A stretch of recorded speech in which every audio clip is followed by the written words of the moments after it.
All right, today we're going to be talking about email marketing. Most retailers in the space are using email marketing to go after their past customers and sometimes even new customers in the market. But unfortunately, for most retailers, they're making a few mistakes in their email marketing that can be easily corrected in order to supercharge their email marketing. I'm Eric Grindley from Esquiremarketing, and today I'm going to give you 5 tips that you can do today to supercharge your email marketing. Okay, so tip number 1, stop using pre-made email templates. When you sign up for an email service provider like an Aweber, a MailChimp, a NetAtlantic, any of these ones that are out there, they have these beautiful templates that everyone is sort of incentivized to use. The problem with that is that services like Gmail and Yahoo and Hotmail and AOL and pretty much any email service that's out there has these spam filters that are gathering data on the daily basis. And so when you have thousands of users on MailChimp all using the same template, the markers in that code are going to send up those flags faster than if you use a customized email template that you make yourself, where no one has had access to that before, or you use text-only email. I'm a fan of text-only email because it gets the best delivery rates possible. Now you have to think about this just in a really sort of normal mindset. When you send an email to a friend or a colleague, you don't send them a templated email with all of these images and designs. You send them a text-only email. So why would we try and market in a way that is going to automatically send up more flags? The more images you have in your email, the more flags that are going off. The larger the size of the email, the more flags that are going off. If you're using text only, then you're creating less flags in the system. You're getting better delivery into the inbox, which is really the name of the game. If you can increase your delivery from 30% to 80%, you're hitting more people, you're getting more engagement, and you're getting more response. Now, the reason why I like text-only email as well is because from a consumer standpoint, we understand when we get an email that has just images and sales event and all this, that it's spam, it's marketing, it's advertising.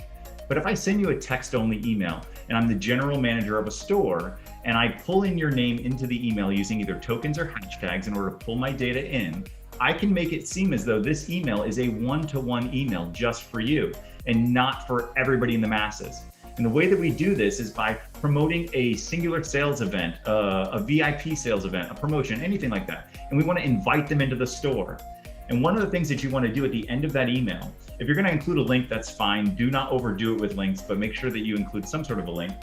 And then we want to invite them to reply back. Like, reply back to me if you have any questions, right? The more replies that I can get off of my email marketing, the better that I look to the spam filters. People, when they engage with email, most often they're replying, right? And so if you're not getting any replies, then over time, Gmail is going to understand that this is spam. And so we want to incentivize people to reply. We want to ask them to reply. The other thing is that if you're going to be using links in your email, either use a link shortener, or my preference is to actually create a hyperlink in the email and then hide the link in there, but don't use some long link in order to get to the page. You can set up what's called a URL redirect on your website. They're really easy to set up. If you have any questions about how to do that, feel free to hit us up. We'll help you with it. Set up a URL redirect on your site and then use that link in your email. This allows you to control the words that you're putting into the link. This allows for you to have a shorter link because most often spam filters, the longer the link, the more flags that are going off. So we want to keep those links small, use text-only email, and invite those people to come down and incentivize them to reply. If we do that, we're going to increase our delivery to the inbox. We'll get better engagement, we'll get better responsiveness, and we'll get better usage out of our email marketing. For tip number 2, one of the keys to email marketing is understanding your data. When I talk about understanding your data when it comes to email marketing, what I'm talking about is understanding the email addresses that I'm sending to you on a daily basis. And there are 2 main things that we separate out first. One is what we call general inbox, or GI, and the other is top level domains, or TLD. Now, general inbox is your typical corporate domain. Sending an email to esquireadvertising.com is general inbox. TLD, on the other hand, would be like Gmail, Yahoo, Hotmail, AOL. Those are what we call TLD. Now, general inbox is the easiest thing to inbox in the industry. So if you have corporate domains that you're sending to because people have given you their business email address as customers, make sure you hit those and hit them pretty well because you'll always, for the most part, get into the inbox. TLD is a little bit more difficult. And so we want to separate these 2 lists out. So when I'm loading up data into Aweber or MailChimp or any of these services that you're using, I want to upload my data as a GI list. I want to upload my data as a TLD list. I can even go further and separate my TLD out and say, okay, well, here's my AOL list, here's my Gmail list, here's my Hotmail list, here's my Yahoo list. The more that I separate out the data, the better that I can understand the delivery. And what we're really trying to do here is optimize delivery.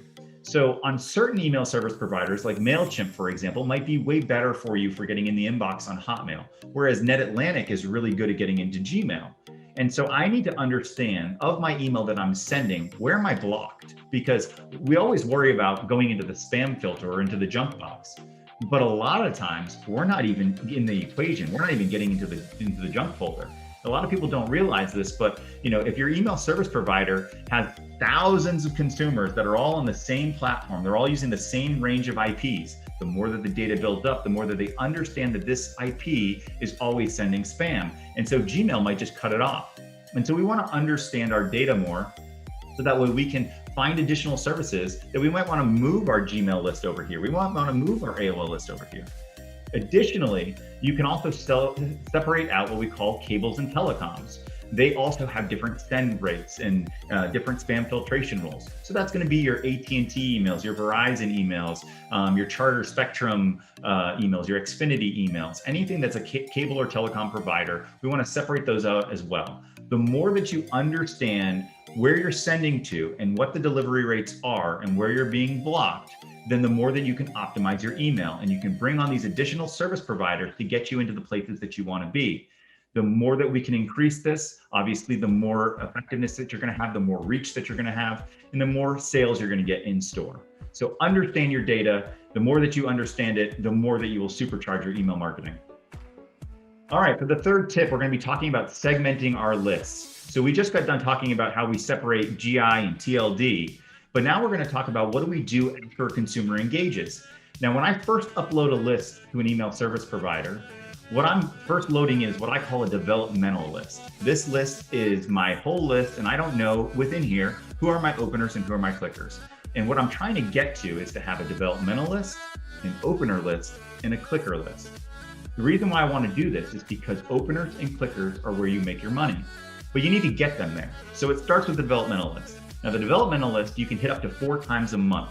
Watch your unsubscribe rates though, because if you start to get too many unsubscribes from your developmental list, you'll never build a big enough opener and subscriber list. And you might have to pull back on that a little bit from 4 to maybe 3 times a month. Once someone opens the email, they become an opener.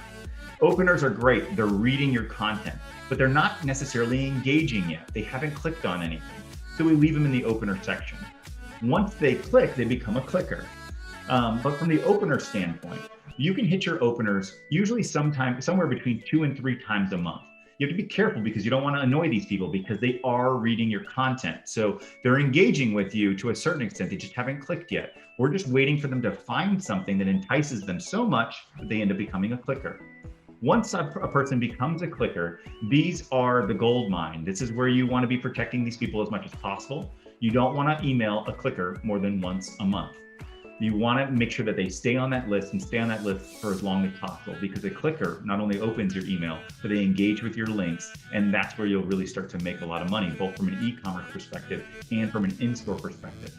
So start segmenting out your data into developmental, openers, and clickers. And if you do that and you understand where these people lie, you'll be able to supercharge your email marketing a lot faster. The fourth tip of the day, we're talking about the speed of which we send our email. We want to control the speed. Now, the problem is with most email marketing platforms, they don't allow you to control the speed.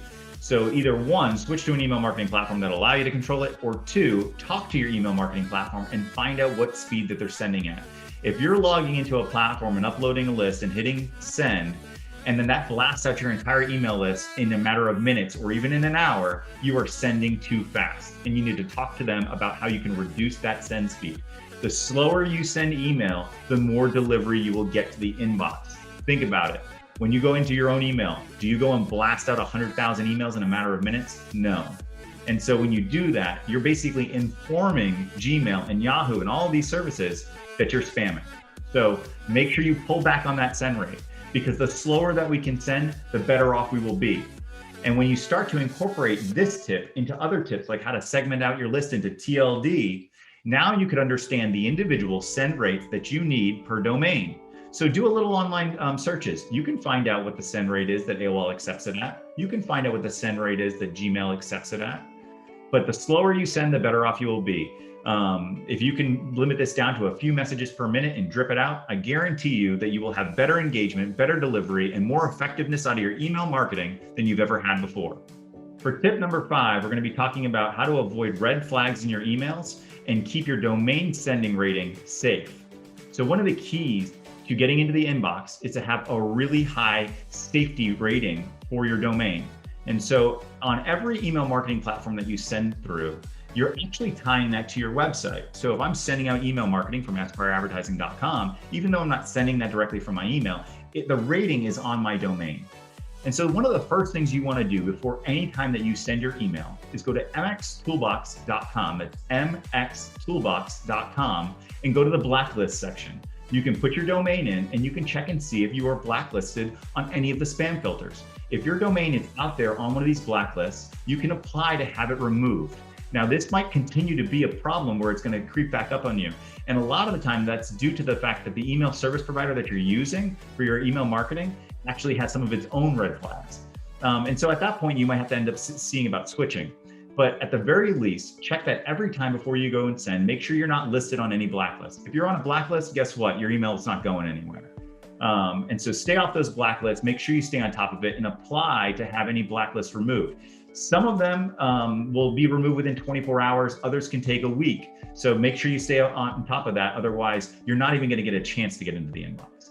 The other thing is that in order to stay away from them in the first place, we have to be careful of what we're putting into our emails. So there are certain keywords out there that will set off a spam filter automatically. Sale, free, discounts, those types of words are going to set off a spam filter. So you have to be creative, get out the thesaurus and try and come up with different words that say the same thing. And that's why we want to use text-only emails where we can invite you down to an event, right? I don't have to invite you to a sale. I can invite you to an event or a savings event. Some of these words will work in different email service providers and some won't. Gmail has a different list than AOL has. If you do a little bit of a Google search, you can find some of these pre-made lists of words to stay away from. But over time, you should build up your own list. And the way that you do this is either one, by using a spam check tool. A lot of email marketing platforms already have this built in, where you can send your email through the service and it'll tell you what the spam rating looks like. We want that spam rating to be as low as humanly possible. It's not usually often that you can get to 0, but a 1 or 2 on a 5 rated spam rating is actually pretty good.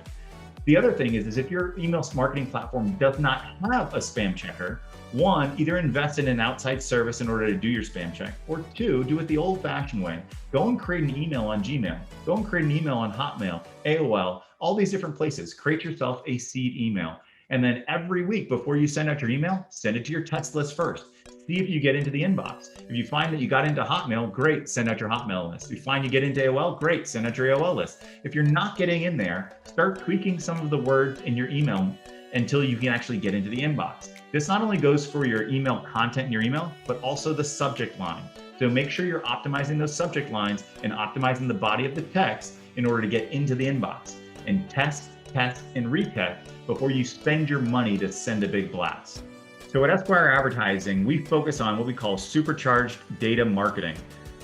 So we use data in every aspect of the marketing that we do. Our system is actually monitoring foot traffic in every furniture, mattress, and appliance retail store throughout the country, 24 hours a day, 365 days a year. Not only do we know what's going on inside your stores, but we know what's going on inside your competitors' stores. And all of that data is available to you via our system. So you can view market analytics, you can look at competitor traffic, competitor foot traffic, crossover between stores. You can understand where your competitor is getting their consumers from and where you're getting your consumers from. And then we use all of this data and more in order to fuel your marketing. So if you're interested in marketing to new movers or the physical neighbors of your most recent purchasers, or even the friends and family members of the people that just purchased in your store, our system can do all that and more. So there's no more guessing in your marketplace as to who's the next most likely consumer for your store. We already know. And as an HFA member, you're entitled to a lot of free services through us. So if you're interested in finding out what your market is looking like right now, what your crossover with your competitors looks like, what your foot traffic looks like generally, or what is the makeup of your consumers, We already know that, and we provide that to HFA retailers for free. So contact us at info@esquireadvertising.com, and we'll be happy to share with you all of the insights into your market and into your store. And then we can help you to fuel your marketing, because there's no reason to spend even $1 on marketing that you're unsure that's working. Every piece of marketing that we do, we know whether or not it works or it doesn't. And so then we can optimize your budget, make you more efficient, and generate you that next consumer that you need to grow your business.